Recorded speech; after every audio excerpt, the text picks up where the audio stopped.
Hello mga kalingap, this is Kuya Potpot Vlog, no? At meron tayong isang reaction video, no, na panonoorin. Guys, ito mukhang meron na atang kapalit agad ang Edrica Love Team, no? At siyempre, bago tayo magsimula ay mag-shoutout po muna tayo. May galap shoutout po sa ama ng kalingap na si Kuya Bal Santos Matubang, Ate Edna Vlogs, Kalingap Rab, 10 ng kanyang mga kasamahan. At siyempre, mega love shout out po sa lahat ng sumusuporta sa buong Team Kalingap.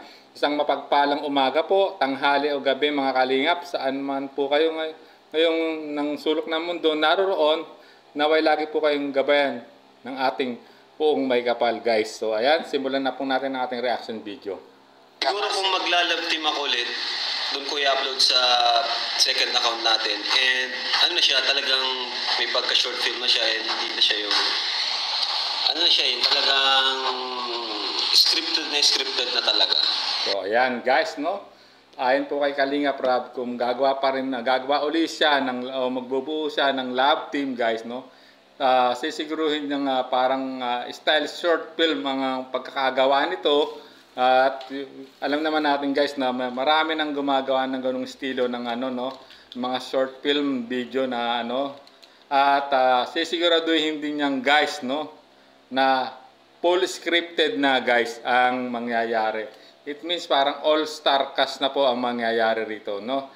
Tulad po ng ginawa po ni Kuya Bal, no, na love team, yung Milkins, guys, no? Kita niyo naman na all-star cast, guys. Grabe ang pagkakagawa ng love team po ng Melissa, Kuya Kens / Mang Jun, no? So ganun na po ang mangyayari if ever na gagawa na po uli si Kalingap Rab ng love team. At ito'y kanyang i-upload po sa second channel niyang Rab Matubang Vlog. So sundan pa natin ang iba pang detalye na sasabihin po ni Kalingap Rab.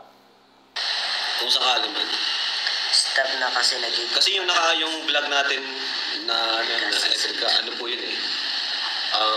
Wala pong script yun. Sila po inayang walang magkwentuhan, ganyan. Ang inaano ko lang po, pati sa Rochelle ganun, sila inahayaan ko. Kasi alam naman natin na talagang totoo yung feelings, no? Pero kung hindi totoo yung feelings, diyan tayo magiging diyan tayo gagawa ng script. So ayan guys, no? At binanggit dito, no, yung pagkakagawa po ng love team ng dalawang love team ng Kalingap. Yung una yung Rochelle at itong pangalawang Edrica, guys, ay yan, no, sinabi niya na wala talagang script, guys, no? Although parang lang siya, inaano lang niya yung flow ng kung paano yung mga eksenang gagawin, pero talagang wala talagang script, parang nagkukwentuhan nga lang ang datingan, guys, no? Parang ang mismong script writer ay yung mismong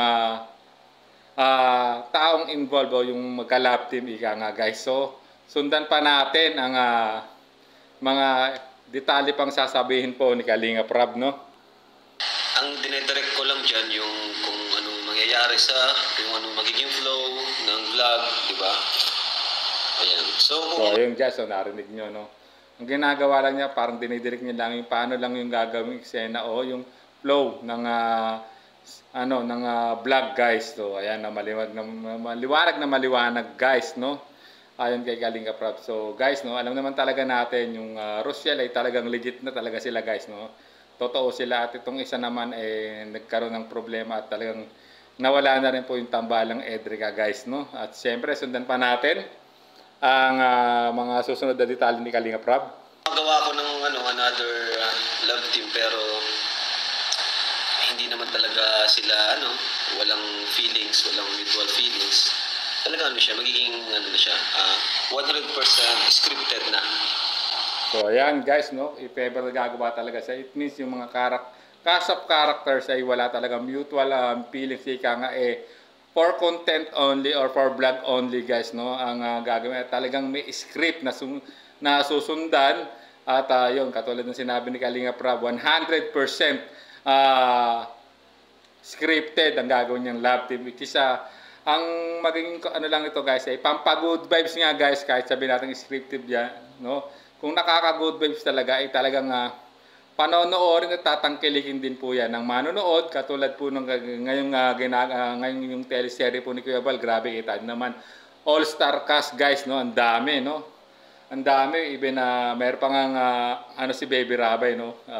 May eksena, no, na nakaano lang, di ba guys? So which is ganun po yung gusto mangyari ni Kalinga Prab, no? If ever talagang gagawa na po talaga siya uli ng panibagong love team, no? Which is alam naman natin guys na inaabangan pa rin po ng ibang mga manonood o supporters ng Kalinga pang magkakaroon ng ganung love team, no, sa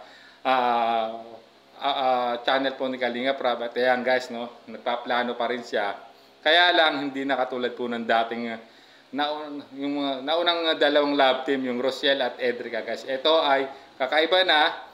Ito ay pa style short film na at talagang sisiguraduhin niya na walang mutual feelings na magaganap at talagang all-star cast at parang style short film, parang pelikula guys na talagang may na may script, no, may dialogue, ika nga guys. So ayan, abangan na lang po natin at talagang yun nga, abangan na lang po natin guys kung kailan to, no, na isasagawa po ni Kalinga Prab guys. So hanggang dito na lang ating reaction video. Maraming salamat po sa inyong lahat guys, no, at siyempre sa mga hindi pa nakasubscribe, so sa YouTube channel po ni Kalinga Prab, sa second channel niya also ay paki-subscribe ang kanyang second channel na Rab Matubang's Vlog, at syempre hit niyo notification bell para laging update sa kanyang mga upload videos doon.